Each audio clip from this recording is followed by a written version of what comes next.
కేరళ రాష్ట్రంలో మలప్పురం జిల్లాలో ఈ మధ్యనే ఒక ఫేక్ సర్టిఫికెట్ల ముఠ ఒకటి బయటపడింది. ఇందులో పెద్ద వార్తే ఉంది అని అనుకోవచ్చు. నిజానికి ఇది చిన్న ఉదంతంగానే కనిపిస్తోంది. కానీ ఈ ఫేక్ సర్టిఫికెట్లు తయారు చేసేటువంటి ఒక పెద్ద ఫ్యాక్టరీనే అక్కడ రన్ అవుతోంది.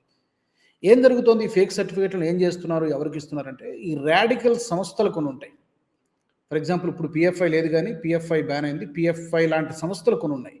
ఈ రాడికల్ సంస్థల ద్వారా కొంతమంది యువకులకు ఈ యొక్క సర్టిఫికేట్లని పంపిణీ చేస్తున్నారు. కొంతమందికి అమ్ముతున్నారు, తద్వారా వ్యాపారం జరుగుతుంది, ఆయా సంస్థలకు ఫండింగ్ వస్తుంది. కొంతమంది వాళ్ళకి కావాల్సినటువంటి యువకులకి ఈ ఫేక్ సర్టిఫికేట్లని పంపిణీ చేస్తున్నారు. ఈ రాడికలైజ్ అయినటువంటి యువతి ముఖ్యంగా అబ్బాయిలు ఉంటారు చాలా వరకు.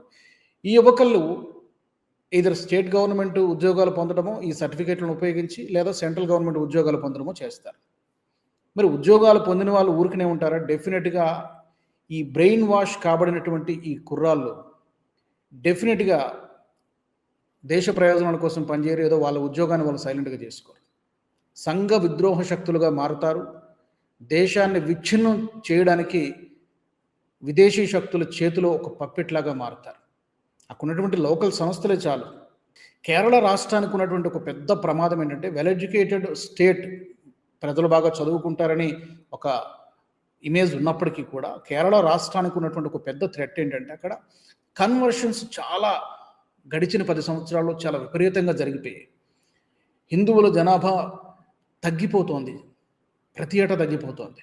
ఈ అక్రమ మత మార్పిడులు, బలవంతపు మత మార్పిడులు, ప్రలోభాలకు గురి చేసి హిందువుల్ని ఇతర మతాల వైపు, ఎయిదర్ క్రిస్టియానిటీ వైపు లేదా ఇస్లామైజేషన్ వైపు, మనం కేరళ స్టోరీ చూసాం కదా.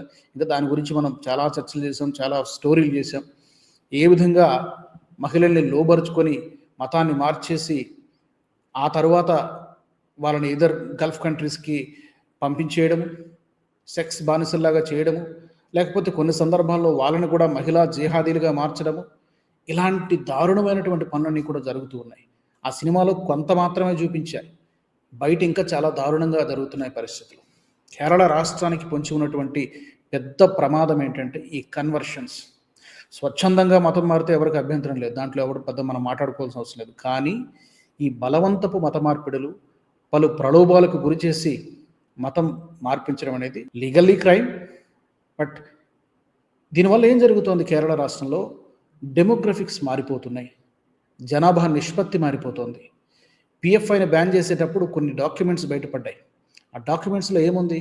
2047 నాటికల్లా ఈ రాష్ట్రం మొత్తాన్ని ఇస్లామిక్ స్టేట్గా మార్చేయాలి అనేటువంటి టార్గెట్తో పిఎఫ్ఐ సంస్థ పనిచేసింది. సరే, అప్పుడు కనుగొన్నారు, కొంత ప్రభావం తగ్గింది. కానీ ఇప్పటికీ కూడా కేరళ రాష్ట్రానికి అదే ప్రమాదం పొంచి ఉంది. వెస్ట్ బెంగాల్లో మనం చూస్తే మమతా బెనర్జీ ఏ విధంగా టీచర్ల రిక్రూట్మెంట్ స్కామ్లో జరిగిందో, 25,000 మంది ఆ నియామకాలను కోర్టు తప్పుపట్టింది, మొత్తం రద్దు చేసేసింది. మళ్ళీ ఫ్రెష్గా ఎగ్జామ్ పెట్టండి అని చెప్పింది. అంటే ప్రభుత్వ డిపార్ట్మెంట్లలో తమకు కావాల్సిన వాళ్ళకి ఉద్యోగాలు ఇచ్చి ఏ విధంగా తమ ఓటు బ్యాంక్ని కన్సాలిడేట్ చేసుకుంటున్నారో వెస్ట్ బెంగాల్లో చూసాం.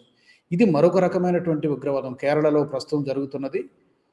యువతని రాడికలైజ్ చేసి ఇస్లామైజేషన్ వైపు, లేకపోతే మరొక మతం వైపు వాళ్ళని మళ్లించి సంఘ విద్రోహ శక్తులుగా, దేశ విద్రోహ శక్తులుగా మారుస్తున్నారు.